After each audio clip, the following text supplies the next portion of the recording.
Il est 20 h, merci de nous retrouver sur Burkina Info pour le journal. L'actualité en titre. La 27e session ordinaire de la conférence des chefs d'État et de gouvernement de l'Union africaine à Kigali au Rwanda a débuté ce matin. À l'ordre du jour, des sujets brûlants tels les crises au Soudan du Sud et au Burundi et l'élection du futur président de la Commission de l'Union africaine. Droits de l'homme au Burkina. Le comité international relève de nombreuses violations. Le point dans ce journal. Wilfried Diarra du lycée Bambata est le grand vainqueur du jeu concours inter-établissement dénommé Faso Slam School.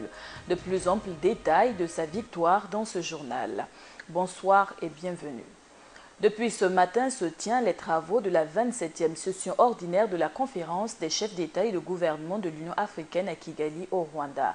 Plusieurs sujets sont inscrits à l'ordre du jour des travaux dont la crise au Sud-Soudan, la crise au Burundi, le changement de la tête dirigeante de l'UA, Dlamini Zuma. Les enjeux du sommet dans cet élément signé Ibrahim Zongo. Le 27e sommet des chefs d'État de l'Union africaine s'est ouvert ce dimanche 17 juillet à Kigali au Rwanda. Les chefs d'État évoqueront des sujets qui divisent comme la succession à la présidence de la Commission de l'Union africaine ou la réintégration du Maroc dans l'organisation. Seront aussi abordés d'autres sujets majeurs comme la situation au Soudan du Sud ou au Burundi.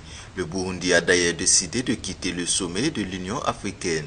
Ce retrait est dû à la présence éventuelle à la frontière entre le Rwanda et le Burundi de groupes armés hostiles au président burundais Pierre Nkurunziza et qui seraient armés par le régime rwandais de Paul Kagame. Et c'est du moins l'accusation lancée par le Burundi. Le Burundi a d'ailleurs déclaré avoir porté plainte devant l'Union africaine. C'est en l'absence donc d'avancée que le Burundi a décidé de quitter ce 27e sommet des chefs d'État. Mais il sera question en premier lieu de la situation au Soudan du Sud avec la montée des violences dans la capitale Djouba les 9 et 10 juillet dernier et la crainte d'un nouveau conflit à grande échelle dans ce pays qui fête ses 5 ans d'existence. Il sera aussi évoqué le retour du Maroc au sein de l'organisation panafricaine.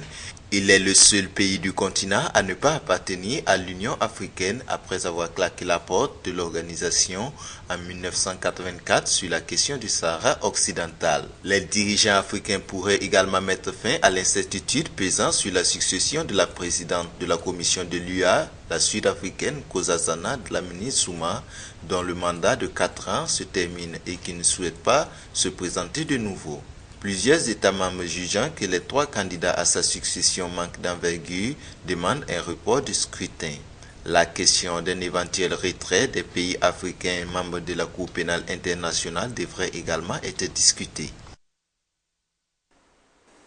La situation des droits de l'homme au Burkina a toujours besoin d'être améliorée selon les observations faites par le Comité des droits de l'homme lors de sa 117e session.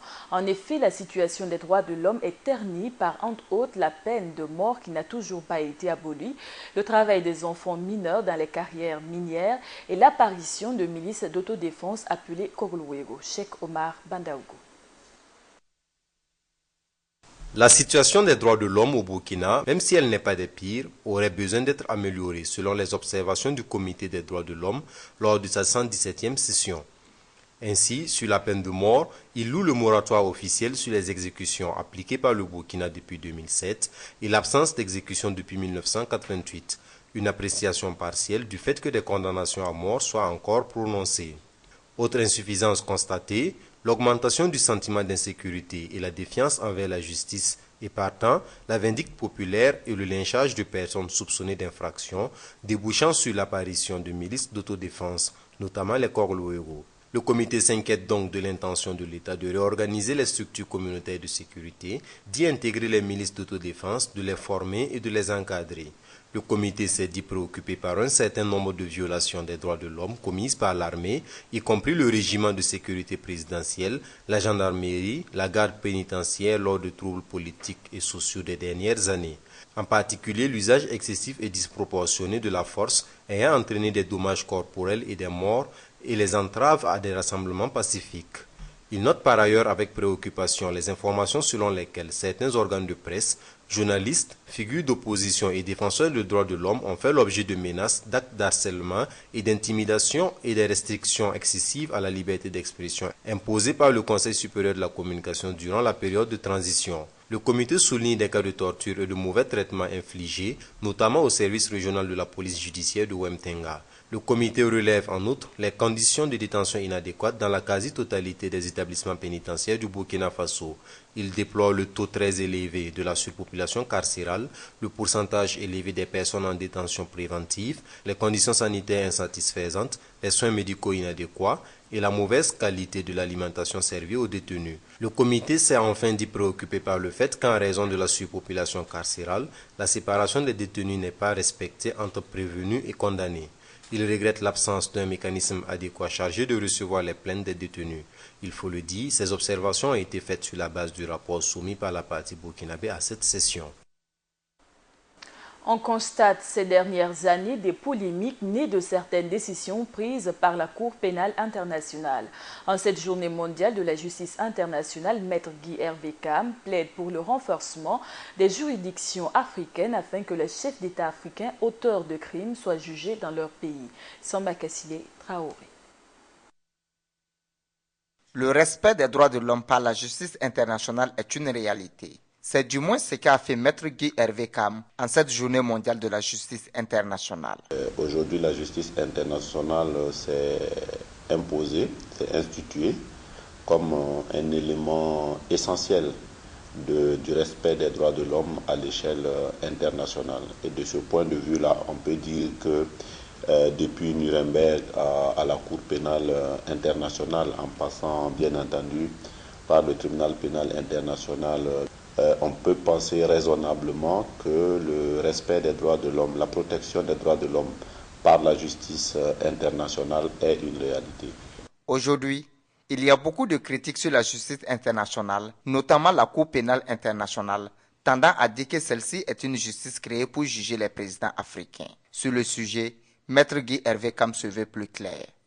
La Cour fonctionne sur le principe de la subsidiarité, qui veut dire qu'en réalité, les dirigeants africains n'y vont que parce que la justice de leur État ou la justice régionale ne veut pas ou ne peut pas les juger. De ce point de vue-là, il est important que la justice de nos États ou la justice africaine soit renforcée et crédible et surtout efficace pour que justement nos chefs d'État et tous ceux qui violent les droits de l'homme dans nos pays ne vont pas à la Cour pénale internationale, mais soient jugés dans nos pays eux-mêmes ou à l'échelle africaine. Ainsi donc, renforcer les capacités judiciaires des pays africains et surtout mettre en place une justice sous-régionale permettra d'éviter à la Cour pénale internationale de prendre en charge certains dossiers africains pouvant être traités en Afrique, selon Guy Hervé Kam. Les Burkinabés sont insatisfaits de la qualité de leur justice, si bien qu'ils pensent qu'elle n'est pas indépendante. Ils indiquent que la justice rend des décisions sans communication véritable, toute chose qui peut se justifier selon Maître Guy Hervé Kam, surtout vu le secret des instructions. Samba Kassile Traoré. Il est célébré chaque 17 juillet, la journée mondiale de la justice internationale. En marge de cette journée, certaines personnes donnent leurs avis sur la liberté et l'indépendance de la justice burkinabé. Pour beaucoup, cette indépendance semble être une utopie au vu des récentes libérations de certains prisonniers. La justice burkinabé n'est pas libre, puisque actuellement on voit des décisions qui sont prises, voilà, des décisions qui sont prises sans tenir compte donc de la volonté du peuple burkinabé et des libérations tout s'azimut. On ne sait pas par quels moyens on les libère. On attrape quelqu'un, on met en prison. 2 jours après, 1 mois après, on libère cette personne sans aucune communication. On ne sait pas pourquoi on les libère. La justice burkinabé n'est pas indépendante parce qu'il y a des crimes qui ont été commis depuis longtemps qui sont impunis, qui n'ont pas été d'abord jugés. Et encore le cas le plus qui s'est produit très récemment est au moment de l'insurrection. Des gens qui ont été arrêtés pendant la transition et qui présentement sont en liberté provisoire sans être jugés. La libération qu'on fait n'y a pas quelqu'un qui nous donne point de vue que non, c'est à cause de ça qu'on fait la libération. Pour Maître Guy Hervé Kam, avocat au barreau du Burkina, cette libération sans communication s'explique. Bon, il est difficile, il faut le dire, la communication judiciaire est très difficile parce que la frontière entre le secret de l'instruction, la violation du secret de l'instruction, la présomption d'innocence, la violation de la présomption d'innocence, ce sont des frontières qui sont difficiles à cerner. Donc moi je pense que ces libérations-là posent problème parce que l'opinion ne fait pas confiance de façon générale à la justice. Sinon, quelle communication peut-on faire, sauf à dire à donner de façon générale les raisons pour lesquelles le juge libère. Néanmoins, tous sont unanimes que la justice burkinabé a fait des progrès durant ces dernières années. Autre information, les greffiers ont repris du service. Depuis samedi, ils s'attellent à évacuer des instances qui se sont accumulées depuis le début de leur grève le 4 juillet dernier. Mais pour l'écoulement de ces instances, ils rencontrent de nombreuses difficultés. Paulin Yamiogo. Nous sommes dans les locaux du palais de justice de Ouagadougou et en ce début de week-end, les bureaux de greffe sont ouverts et les occupants s'activent au traitement de dossiers. Chose inhabituelle pour Gouba Julien, leur présence ce samedi s'explique tout simplement pour certaines raisons. Et nous vivons des moments assez difficiles par rapport à l'affluence. Donc, nous recevons beaucoup de demandes de casier de certificat de nationalité actuellement, compte tenu d'un certain nombre de choses. Et donc, il y a des instances que nous ne pouvons pas en temps normal évacuer. Donc, ces instances, c'est pourquoi nous avons envisagé de venir le samedi pour faire face donc à ces instances. Bien que les agents aient décidé d'accumuler des heures pour évacuer les instances sur leur bureau, des difficultés subsistent. Cette chambre n'est plus fonctionnelle depuis un certain temps parce que c'est ici que partaient toutes les procédures en matière civile, c'est-à-dire les enrôlements étaient faits ici et aussi les recherches lorsqu'il y a une décision qui était prise et que les gens venaient par la suite pour prendre une minute, une expédition, c'est là. Donc tout cela, comme on a un fichier où on met les minutes, les jugements, et c'est là qu'on fait des recherches aussi. Donc, tant que le bureau n'est pas fonctionnel, on ne peut pas faire tout ce travail. Ça fait que la chambre est un peu bloquée ces derniers temps. Donc, heureusement qu'il y a une équipe qui est là pour nous aider. J'espère que les autres éléments vont suivre la semaine prochaine, de telle sorte qu'on puisse reprendre le travail. Parce que là, ce n'est pas simple. Allés en grève le 4 juillet dernier pour revendiquer la prise en compte de leur plateforme revendicative, les greffiers ont repris le service 2 jours après. Reprise qui devrait soulager les demandeurs de casiers judiciaires et autres documents en cette période de concours. Le cadre de concertation nationale des organisations de la société civile a tenu hier un panel débat dont les sujets majeurs sont en lien avec le passage à une 5e république, la problématique de la justice au Burkina et le phénomène des Korlouego dans le but d'éclairer la population. Le détail dans ce reportage de Doumadiegel Rodrigue. Le passage à la 5e république, la problématique de la justice au Burkina Faso et le phénomène des Korlouego sont les grandes questions de l'actualité abordées au cours de ces panels organisés par le cadre de concertation nationale des organisations de la société civile en vue d'éclairer la lanterne de la population. Bon, d'abord, il y a le problème de la justice et je pense que le peuple burkinabé a besoin de comprendre, a besoin de savoir ce qui se passe. Des libérations ont été faites sur des bases que nous ignorons. Le problème de Korlouego, j'avoue que sincèrement, on n'a jamais compris, on ne sait pas pourquoi. D'un côté, on a le ministre de la Sécurité qui tient souvent un langage qu'on nous, on ne comprend pas, la population ne comprend pas. Parce que souvent on dit qu'il y a des Korlouego qui sont bons et ceux qui ne sont pas bons. Est-ce qu'ils ont des matricules? Est-ce qu'ils ont des cartes d'identité? Je ne sais pas, des cartes professionnelles? Non, nous ne pourrons pas les reconnaître. Voilà. Et ce sont des personnes souvent qui sont analphabètes, qui accostent la population et qui demandent par exemple leurs documents. Ils ne savent même pas lire. D'ores et déjà, le cadre de concertation à travers sa présidente d'honneur affiche son opposition quant au passage à un régime parlementaire. Personnellement, je ne parle pas pour tous, mais pour le régime parlementaire, je ne suis pas pour et je sais qu'au niveau du cadre de concertation, on n'est pas pour. Nous avons voté un individu, nous pensons qu'il est responsable. Les gens ont fait confiance en quelqu'un, donc nous pensons que c'est à lui de faire ses preuves. S'il n'arrive pas à faire ses preuves, il sera sanctionné à la fin de son mandat. C'est aussi simple que cela. Ce panel a été animé par le professeur Abdul Karim Sango, les diplomates Ismaël Diallo et les représentants du ministère de la Sécurité ainsi que de la Justice. Affaire des Koglouego au Burkina, le professeur Ismaël Diallo du Front de renforcement de la citoyenneté FRC a réaffirmé son opposition au maintien des groupes d'autodéfense Koglouego. Il n'y a pas d'excuse à laisser des hors-la-loi prospérer, ton-style. Selon lui, le ministre de la Sécurité intérieure a tort de chercher un compromis avec les Koglouego en entreprenant de les faire entrer dans la République par la formation et l'encadrement définitif. Ismaël Diallo invite le gouvernement à apporter des réponses conséquentes aux maux qui limitent l'action des forces de sécurité, à savoir le manque de formation, d'équipement, d'encadrement et des bas salaires. Le ministre de l'Administration territoriale, de la décentralisation et de la sécurité intérieure, Simon Compaoré, et son homologue togolais, le colonel Daméan Yak, se sont rencontrés à Dapang, une ville frontalière entre les deux pays. Cette rencontre leur a permis de jeter les bases d'une coopération en matière sécuritaire qui doit se matérialiser par l'établissement d'une plateforme commune.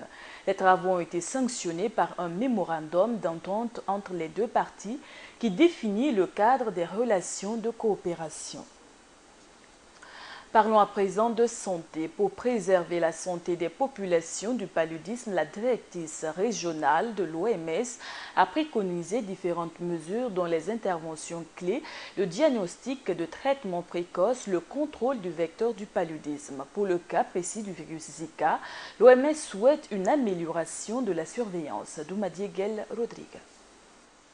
Le paludisme et le virus Zika ont été des sujets abordés par la directrice régionale Afrique de l'OMS au cours de sa rencontre avec la presse lors de la célébration des 40 ans de lutte contre l'onchocercose au Burkina Faso.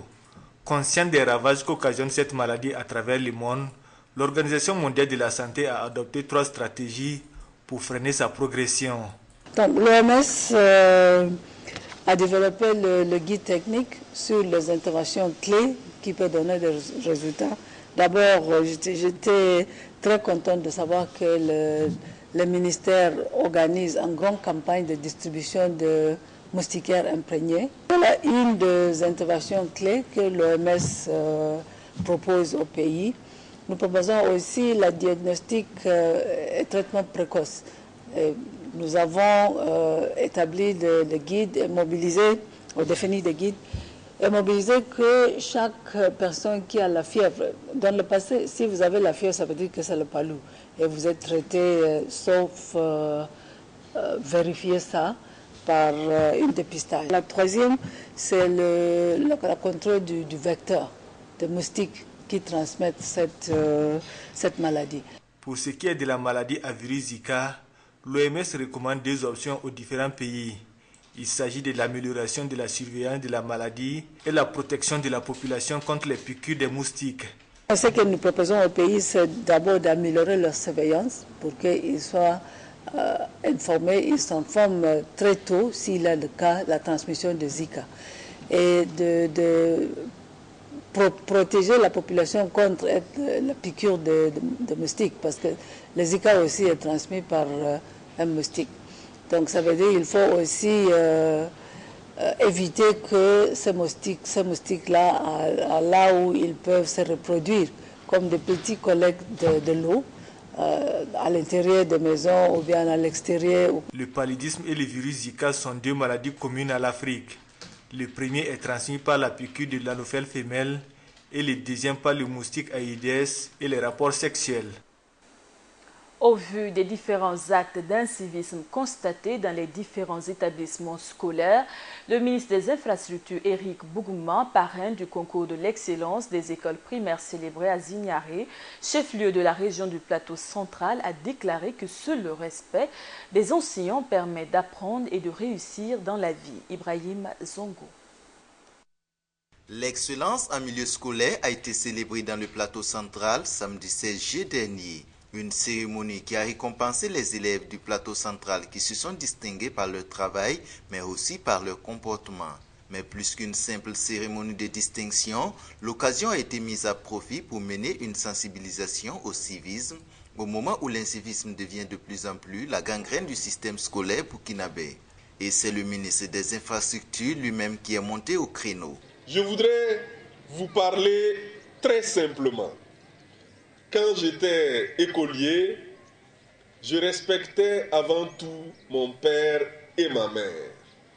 Et je considérais que les voisins, les pères et les mères de mes camarades étaient aussi mes pères et mes mères. J'avais beaucoup de respect pour mes enseignants, parce que après mes pères et mes mères, ce sont eux qui ont en charge mon éducation. Foi du ministre, c'est cela conjugué à l'ardeur au travail qui constituera le gage de la réussite de ses élèves.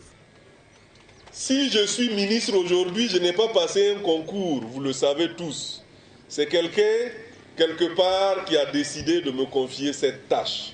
Je crois que si vous mettez de la persévérance, si vous mettez du sérieux, si vous mettez de la discipline, si vous mettez l'ardeur au travail, parmi vous, il y aura des ministres, il y aura des premiers ministres, il y aura des présidents de la République. Sous le regard des parents, enseignants et autorités régionales, les élèves ont promis d'être les garants du civisme dans leurs établissements respectifs. Parlons de la finale de la compétition face au Slam School. Wilfried Diarra du lycée municipal Bambata est le lauréat de cette première édition du concours. En plus du trophée remporté, il a empoché la somme de 30 000 francs CFA. Pour l'organisateur Abdoulaye Bamba, c'est un défi qui a été relevé concernant la tenue de l'événement. Mamad Sangaré. C'est par la victoire du lycée municipal Bamata que s'est soldée la première édition de la compétition inter-établissement face au Slam School. Une finale au cours de laquelle les 5 candidats en lice ont usé de leur talent pour sensibiliser la jeunesse sur des thématiques d'actualité telles que jeunesse et terrorisme et la lutte contre l'incivisme en circulation. Si terrorisme vient du mot terreur, dis-leur qu'ils ont échoué parce qu'ils ne nous font même pas peur. En temps de pluie ou en temps de brume, j'ai encore repris ma plume. Message fort à tous les poseurs de bombes.